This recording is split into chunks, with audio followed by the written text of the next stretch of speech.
Hi everybody, Matt Lawton here, and here I am, and I'm showing charts again today, and this is the Astrological Winds channel, and I'm going to take a look at the Astrological Weather Report for the week of September 27th through October 3rd, and also look at a bigger forecast for the month of October. So been doing charts since that last new moon in Virgo. Instead of showing my face here, kind of mainly showing the charts, maybe seeing my hand or finger once in a while. And continuing on that, what I got here is the chart for when Mercury stations retrograde, which was at 1:10 this morning Eastern time.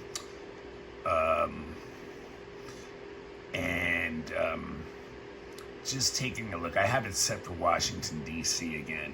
So just like, that'll be a good chart for the week. We'll see all the patterns I want to show you in the week in that chart too. So I did touch a little bit on the Mercury retrograde last week. And I just wanted to go through that again and impress upon us a couple of the aspects that are going to be with us through the whole Mercury retrograde period, and what that means. So you can see here Mercury is down here in Libra, and the S unit's stationing. And here's Eris up here, so it's opposite Eris, 25 to 24, and there it is squaring Pluto at 24-2. So this is a very intense T-square, which I mentioned last week. And first of all, once again, Mercury, it's going to be since it's late, it's retrograding late in Libra, almost 26 degrees, 25 and a half degrees there. It's going to stay in Libra for the whole Mercury retrograde period. So we're going to get a lot of Mercury in Libra energy this fall. And we've already had a couple weeks or so of Mercury in Libra already. And so it's going to be a lot about partnerships. I mean, Libra is about relationships, and specifically about partnerships, which are all kinds of one-on-one relationships. So, relationships on a one-on-one level are going to be the ones that really are affected the most, not only by the Mercury retrograde and the things that, that entails, the communication breakdowns, misunderstandings, delays, not good times to make agreements, or start new projects together, things like that. All those things are going to be, through partnerships in particular, really be affected during this Mercury retrograde period. But also, the whole throw in of the Pluto and Eris in this too, this cardinal T-square, is going to create just great tension and really intensely deep issues, and a lot of chaos that will come up to the surface through our relationships, and thus force us to really reflect on, during this whole period, on a lot of our relationships, in particular partnerships. So it's really going to be imprinted on this deeply. And really, when you think about Pluto there, like I mentioned, this is going to show the things that things are going to come up to the surface in partnerships that are kind of maybe have been hidden before, or even denied in some way, swept under the rug emotionally or psychologically, those kind of things. So some things that were in the that are in the subconscious of relationships will come to the surface. And remember too, the last two full moons, both at that critical 29th degree, one in Pisces and the one in Aquarius, also, shining a light on relationship, and not only relationship stuff, but just stuff that's like coming up to the surface to be seen. And, maybe from our psychological depths, other psychological depths, subconsciousness, and out in the real world, maybe, seeing like what is really behind some of the things going on, in the world. So like really like, seeing things. And then of course, then you throw Eris in, and that's where it's like creating chaos in our world, and the chaos, the negative side of chaos, like tearing down a lot of things, and in this case maybe tearing apart relationship or partnerships because of the chaos involved. But like I said, chaos on a positive level also introduces change to static systems and and allows evolution to occur and change to occur. So we're going to spend a lot of time in these next, till October 18th, which is when Mercury will go direct, contemplating inside the state of many of our partnerships, and knowing that something has to transform, that it's reached this crisis point, this challenging point of the T-square, and the cardinal T-square is going to take action on it. It's going to take initiative, because that's, what is the way out. But since, we're going to have, like we had the first exact T-square of this late last week, which I talked about, and now this Friday coming up will be the second exact T-square, and then we'll have a third one later in the month when Mercury turns direct again. So this deep energy is so imprinted on this Mercury retrograde period that I think we're going to spend a lot of time like looking at all of our partnerships inside and deciding basically what ones must go, that maybe require a separation, what ones need, and the ones that are left over, what needs to occur on a transformational level to bring in the changes that need to occur in them. So for some of them, I think it's going to be just accepting like what we see has come up now, and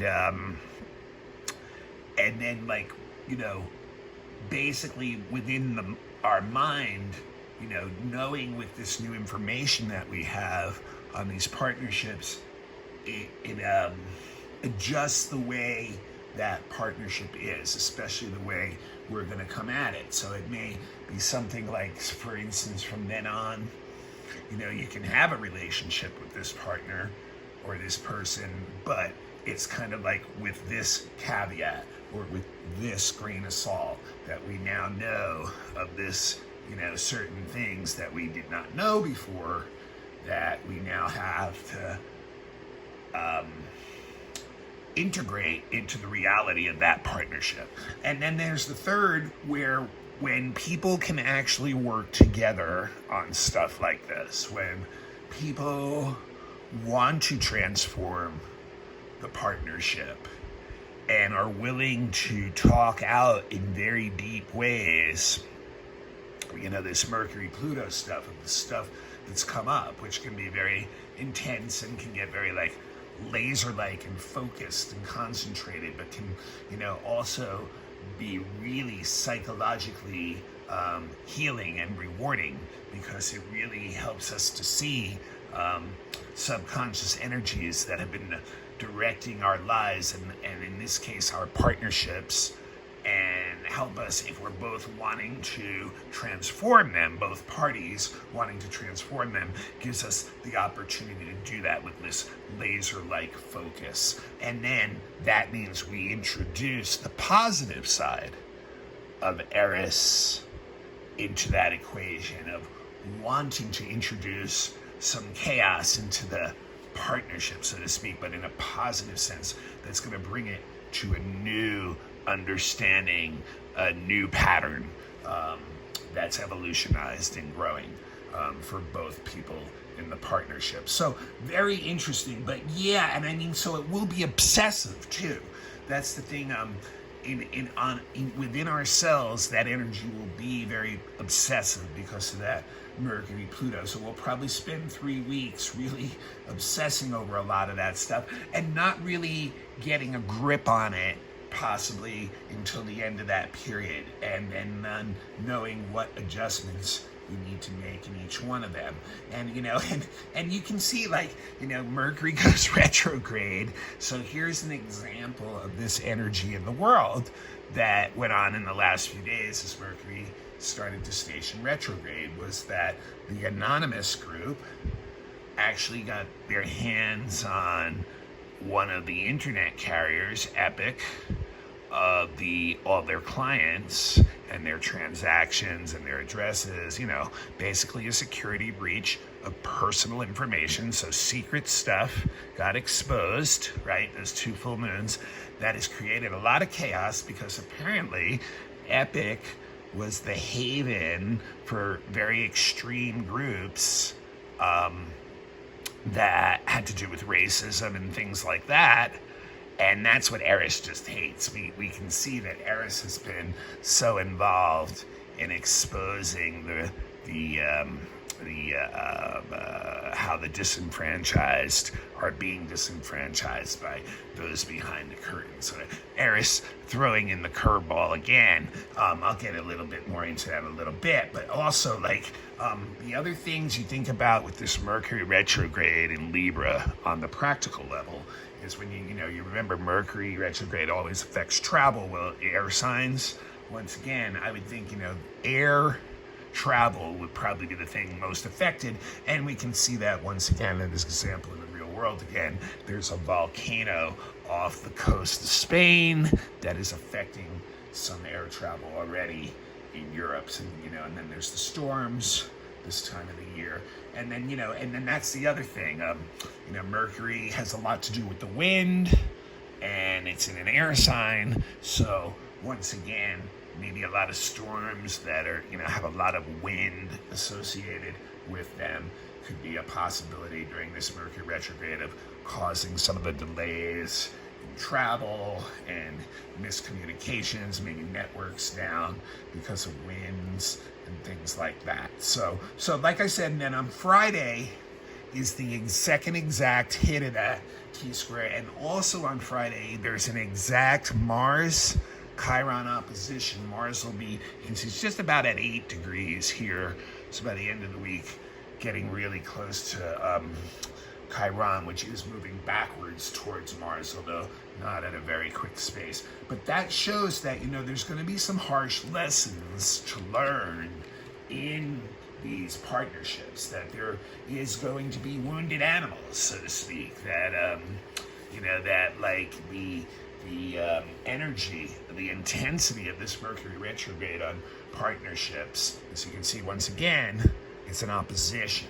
So these oppositions usually get us struggling in one-on-one situations. And once again, so really indicative of the partnership pain that a lot of people are experiencing right now and will go through. Now, the other thing, and remember, I mentioned this last week too, because it was one of the aspects of last week. The other aspect that Mercury retrograde is imprinting in this period is this nice trine to Jupiter retrograde in Aquarius. So that's still there too.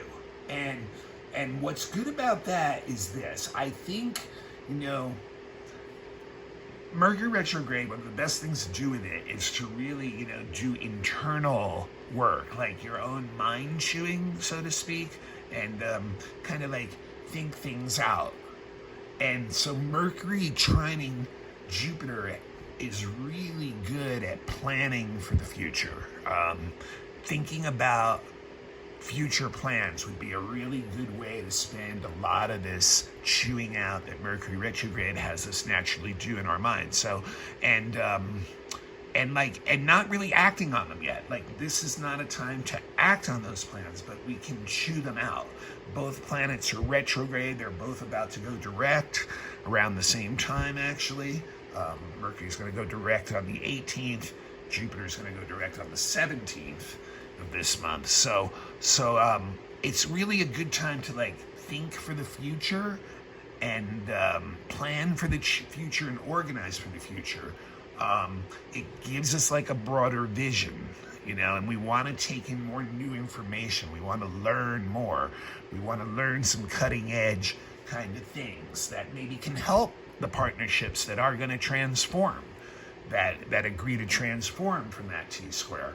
So that's imprinted in there too. So it'd be a really good period to like, you know, use that internal energy of the mind that Mercury retrograde naturally puts the mental energy into, to think about what your next big plans are and over the next whatever few months or year or whatever it may be, but something more long range. Now the other thing I wanted to mention this week is Venus, mainly having some activity this week and some good stuff with Venus. Venus is in Scorpio, so it still is in detriment, but it's picking up, you know, and this will actually help relationships, although the partnership thing maybe not as much, but like it will help a lot of other relationships. So Venus is trining Neptune and is squaring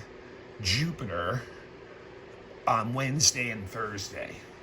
And you know, Neptune and Jupiter, as we know, already have a lot in common. They're both very spiritually oriented, value, idealistic oriented, higher knowledge, compassionate kind of energy, unconditional love, tolerance, things like that. That's why they share the kind of rulership of Pisces, so to speak, or at least an affinity to Piscean energy. And so, you know, when Venus trines Neptune, first of all, it's a trine, so there's like a lot of flow and harmony. There's a lot of like the energy is not blocked, and what it does is it's bringing that flow from what's conditional love or love between, you know, people, personal love, to a higher spiritual or compassionate or unconditional love, so that they flow together. So basically this aspect gives great compassion, empathy, understanding of our fellow humans on a very general sense, which, you know, is something we definitely all need to like take in and give and receive. Give to ourselves first, give to others, receive from ourselves first, and receive from others too.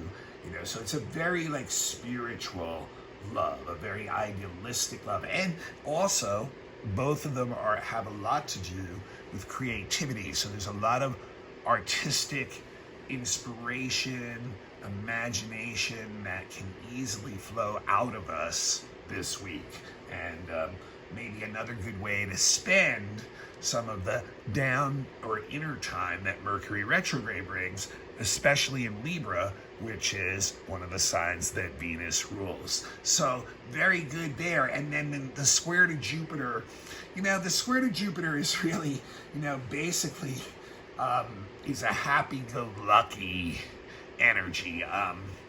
The danger of it is really mainly just being kind of passive and lazy and indulgent and excessive and stuff, which, you know, once again, maybe in a Mercury retrograde period is not so much of a bad thing, because it's bringing the energy once again in more than out a lot of times. But really, you know, this is really about like having good social times, especially with friends, people like that. So it's like, you know, so you can see not all our relationships are going to be in stress this week, that there's going to be good relationship stuff going on too. It's the partnership stuff that's going to be really in stress. And to top that off, you see this here, the sun in Libra is going to trine Saturn also Wednesday, Thursday, the same time that the Venus aspects are going on. So what I really think that is good is, once again, it's a trine, we'll actually be able to inject some reality and stability into the idealistic nature of Venus, Neptune, Jupiter, and bring it down into our relationships, and actually learn a lot about ourselves through those relationships, and be able to put what we're learning in those relationships into the structure and form of our world. So this is like a real nice flow of that energy going on right now, and gives us a lot of ability and skill in using the tools and techniques that we know of to take that new information or the stuff we're getting through that idealistic energy and maybe some of those relationships, and actually get some real world creative output out of it, and a chance to basically indoctrinate your ideas into your plans, for the future, your work, your career, the techniques that you use, all of that kind of thing. And like I said, can really, and also, even use that Venus and Scorpio energy, which can really cut deep to get at some of that stuff.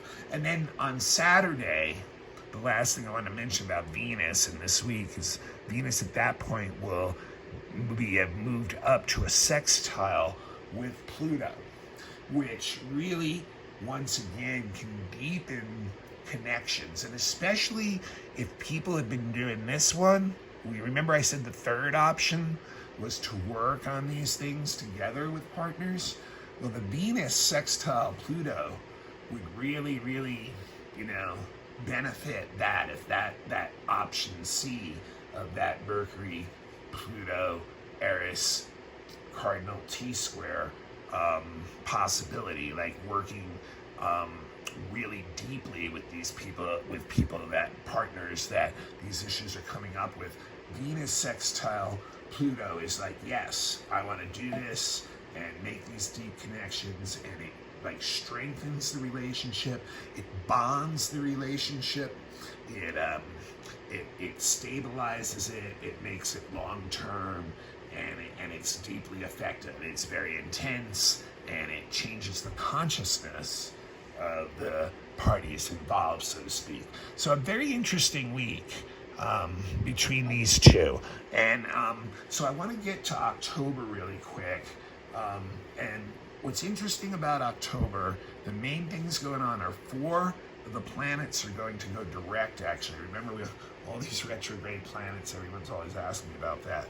They're all going to start to turn around, those outer planets. But more importantly, I want to reiterate one thing again, because, the world has been in an incredible amount of stress, obviously, for a long time, really. But, like, the last 2 months have been, like, really the chaos of the world has just really seemed to reach an apex point, and indeed it has astrologically too. And I've talked about this several times in the last 2 months, especially since the end of August, when the Eris square Pluto, which you can still see, is within 5 minutes of degree only within each other, both at 24, one at 24:20, one at 24:25.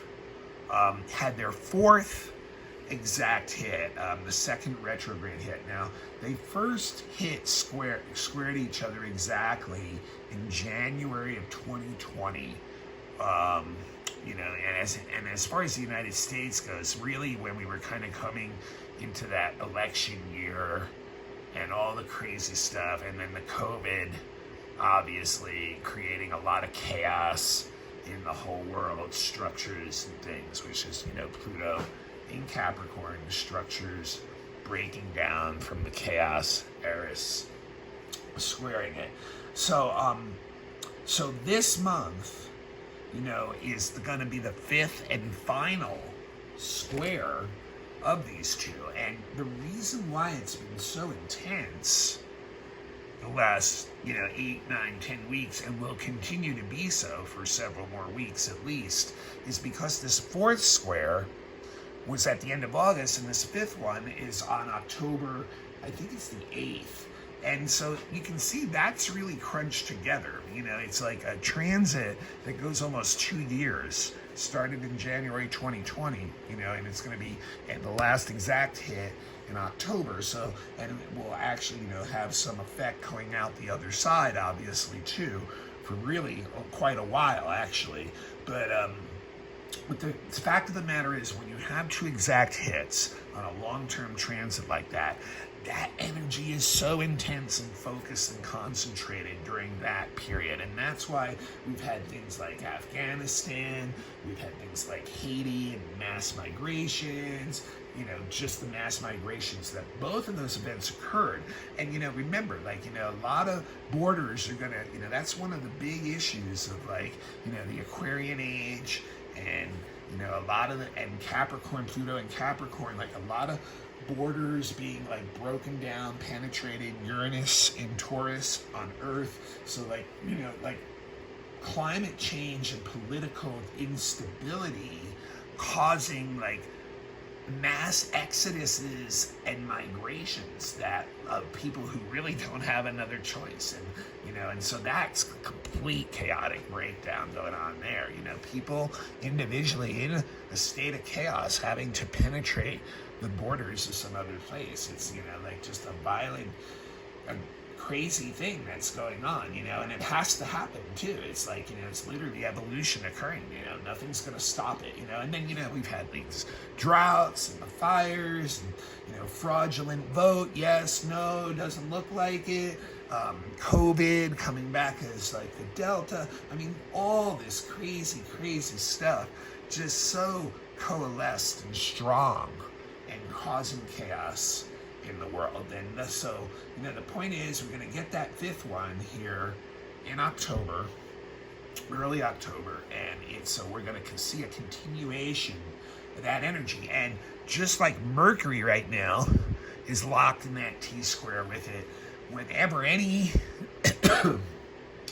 other planet, and you see the sun will get there eventually, hits that Libra spot there, or if it was out in Cancer, and there's nothing really near Cancer right now, the moon will get to Cancer later this week. It's causing, this T-square to be lit up. So eventually Mars later in the month is also going to get to that point in Libra. So this is going to be a highly active and chaotic month in world events and in our personal lives again.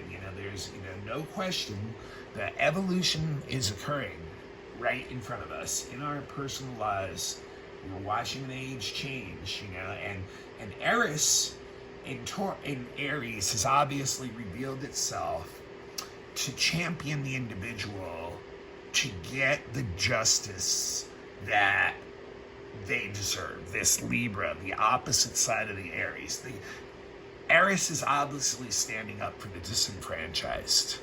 There have been so many different mass movements of disenfranchised people since this square has locked in. And she is championing them, and she's a warrior, and she's not going to allow this old Capricorn system of barriers to stop it. She's going to penetrate them, and she's going to break them down, and that's what's going on. Actually, if anything, Eris is really going to help bring in the Aquarian age, because she's fighting for the disenfranchised. And that's what Saturn-Jupiter conjunction at 1 degree Aquarius, that great conjunction of the next effect for the next 18, 19 years wants. And that's what Saturn in Aquarius still for 2 more years wants. And that's what Pluto, when it goes into Aquarius in a few more years, for literally 15 years or so, is going to want. There's nothing that's going to change that from happening. People can try to put up and draw these barriers, but Eris is going to take this sword, and just take it to it, and we're seeing that happen. So, So we can really, she's going to help birth in this new age and bring the equality across all levels of humanity that the age of Aquarius is going to require, So look for all month for this to be triggered. And then once again, we're going to see all these other planets go direct one at a time. So the first one's going to be Pluto on October 6th, 2 days before the final direct exact T-square. Pluto will go direct. So we're going to see transformations start to pick up over the next 7 months or so. Change will start to accelerate across things in society. And then on the 17th, Saturn will then go direct. So Saturn's gonna be like, yes, it is time.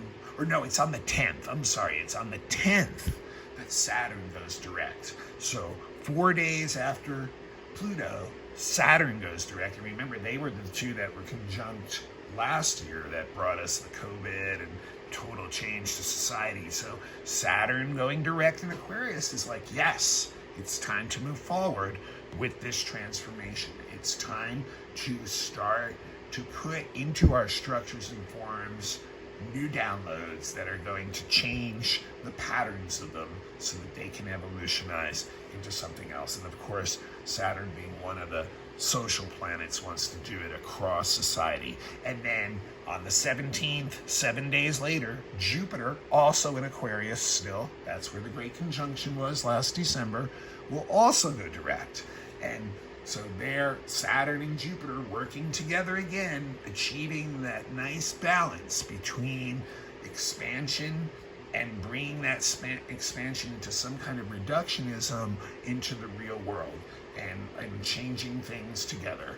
And then right after that, on the 18th, Mercury will go direct also and start heading back the other way in Libra, where I think it stays in Libra until the 8th of November, if I remember. But of course, it'll be in that shadow period for a week or so after it goes direct. And once again, remember, a lot of the extreme Mercury retrograde events will always occur right when they're stationing.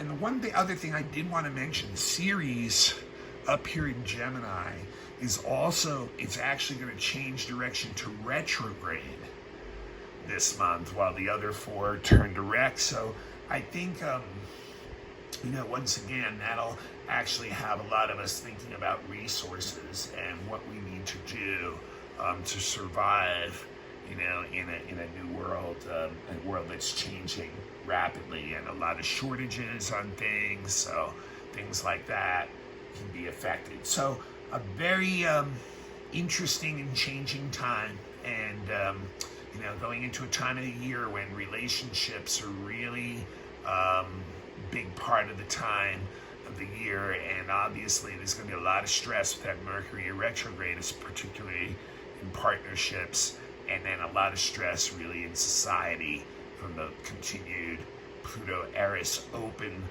wound that's bleeding profusely right now.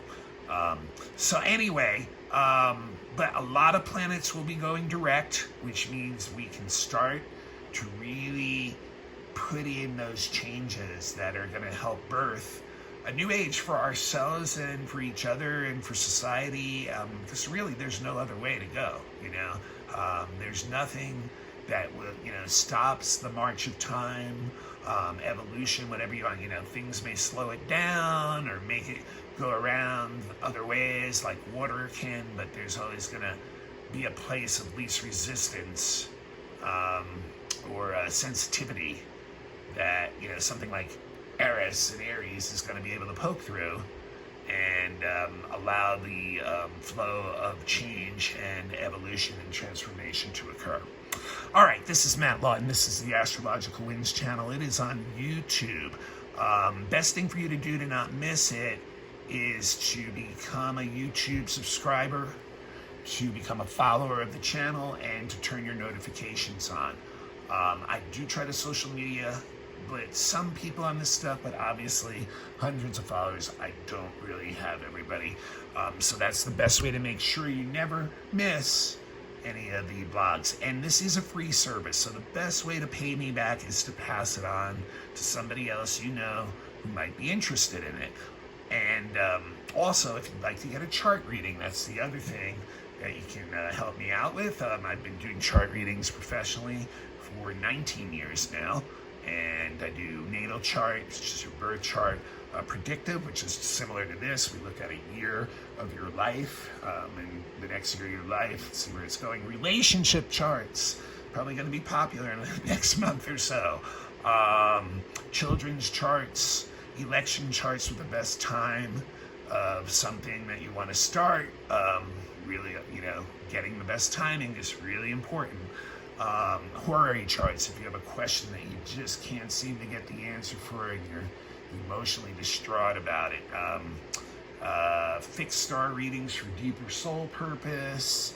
Astrolocality and relocation readings if you're looking to move somewhere else or finding out where your power lines are. Classes are available too, beginners classes on Dropbox.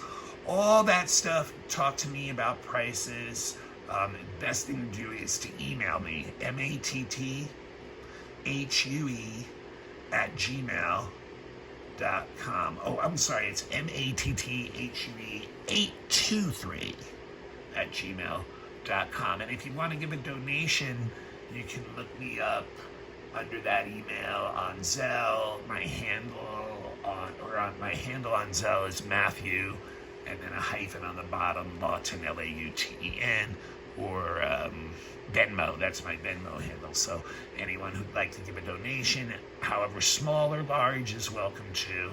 And I appreciate anyone who does. I know there's, people do give me those, and I really, really do appreciate that and that my work has so much of an effect on your life that you feel the need to do that at times. I really do appreciate that. Anyway, please spread the blog, and also it's on podcasts. There's really, if you don't need to see the chart, really, you don't have to, and it's on about 15-20 different podcasts at least, all around the world, people listening to it. Just look up the Astrological Winds channel, and great. So hopefully, we'll be able to steer through a lot of this chaos. October's always seems to be a sensitive month with a lot of things. A lot of times the stock market and stuff is really volatile this month too. So, Mercury Retrograde, don't be surprised, especially combined with that Eris and Pluto. But, keep planning for the future. You're trying to Jupiter, all those planets going direct. Think about how you're going to get your ideals into the structures and forms of your life, and hopefully change that and the world around you. All right, until next week, this is Matthew Lawton. This is the Astrological Winds channel. You have a good week.